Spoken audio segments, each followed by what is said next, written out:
In this video, I'll show you how to change the phone number on Shopify. To begin, log into your Shopify account and go to the top right-hand corner of the screen where your store name appears. Click on your store name and a drop-down menu will appear. From there, select the option labeled Manage Account. This will take you to the General section of your Shopify account.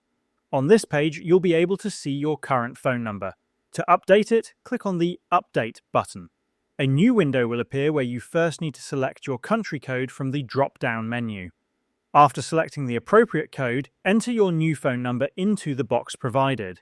Once the new number is entered, simply click on the Update button to finalize the change. The phone number will be successfully updated.